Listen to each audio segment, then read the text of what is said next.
ರೈತರಿಗೆ ಕೃಷಿ ಮಾಡ್ತಕ್ಕಂಥ ರೈತರಿಗೆ ಪೆಟ್ರೋಲ್ ಪಂಪ್ಗಳಲ್ಲಿ ಡೀಸೆಲ್ನ ಕ್ಯಾನ್ಗಳಿಗೆ ಆಗ್ತಾ ಇಲ್ಲ. ನನ್ನ ಬ್ರಷ್ ಕಟ್ಟರು, ನನ್ನ ಟಿಲ್ಲರು, ನನ್ನ ಟ್ಯಾಕ್ಟ್ರು ಎಲ್ಲನೂ ಪ್ರತಿದಿನ ಬಂಕ್ಗಳಿಗೆ ತಂದು ಡೀಸೆಲ್ ಖರೀದಿ ಮಾಡೋಕ್ಕಾಗ್ತದಾ? ಯಾರೋ ಒಬ್ಬರಿಗೆ ಸಮಸ್ಯೆ ಆಗ್ತು ಅಂತೇಳಿ ಪೆಟ್ರೋಲ್ ಬಂಕ್ ಮಾಲೀಕರುಗಳು ಸಂಪೂರ್ಣವಾಗಿ ಕ್ಯಾನ್ಗಳಿಗೆ ಡೀಸೆಲ್ ಕೊಡ್ತಕ್ಕಂಥದ್ದನ್ನು ನಿಷೇಧ ಮಾಡಿದ್ದಾರೆ. ಇದು ತಕ್ಷಣ ನಿಲ್ಲಬೇಕು. ಯಥಾಸ್ಥಿತಿ ಏನಿತ್ತು ಆ ರೀತಿ ಮುಂದುವರಿಬೇಕು.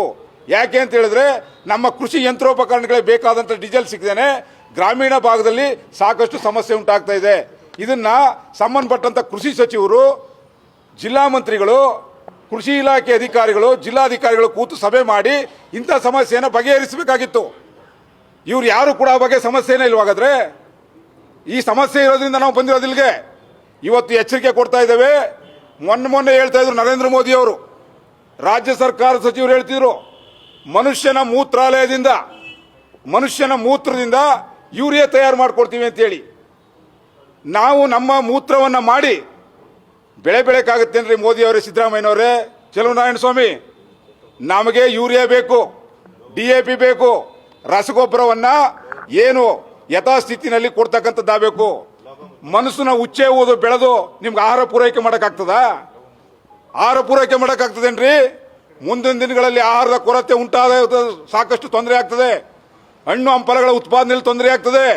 ಇದೆಲ್ಲವೂ ಸಂಪೂರ್ಣವಾಗಿ ರೈತನ ಹೊಟ್ಟೆ ಮೇಲೆ ಬರೆ ಎಳಿತಕ್ಕಂಥ ಕೆಲಸವನ್ನ ಕೇಂದ್ರ ಮತ್ತು ರಾಜ್ಯ ಸರ್ಕಾರಗಳು ಇಂಥ ಅವಿವೇಕಿ ನಿರ್ಧಾರಗಳಿಂದ ಮಾಡ್ತಾ ಇದ್ರಿ. ನಮಗೆ ರಸಗೊಬ್ಬರ ಸಮರ್ಪಕವಾಗಿ ಪೂರೈಕೆ ಆಗಲಿಲ್ಲ ಅಂತ ಹೇಳಿದ್ರೆ ಯಾವನೇ ಮಂತ್ರಿ ಸಚಿವನಿಗ ಬೀದಿಲಿ ತಿರುಗಾಡ್ಲಿಕ್ಕೆ ಬಿಡೋದಿಲ್ಲ ಮುಂದಿನ ದಿನಗಳಲ್ಲಿ. ಇದು ಎಚ್ಚರಿಕೆ ಗಂಟೆ ನಿಮಗೆ. ಇನ್ನು ಕೃಷಿ ಪ್ರಾರಂಭ ಆಗ್ತಾ ಇದೆ, ಮುಂಗಾರು ಪ್ರಾರಂಭ ಆಗ್ತಾ ಇದೆ. ನಮ್ಗೆಲ್ಲ ಅರಿಶಿನ, ಬಾಳೆ, ರಾಗಿ, ಕಬ್ಬು, ತೆಂಗು ಎಲ್ಲಕ್ಕೂ ಗೊಬ್ಬರ ಬೇಕು. ನರೇಂದ್ರ ಮೋದಿ ಅವರು ಹೇಳ್ತಾರೆ ಚಿನ್ನ ಖರೀದಿ ಮಾಡಬೇಡಿ, ಹೇಳಕ್ ಸುಲಭಪ್ಪ. ಪೆಟ್ರೋಲ್ ಮಿತವ ಬಳಸಿ ಹೇಳಕ್ ಸುಲಭಪ್ಪ.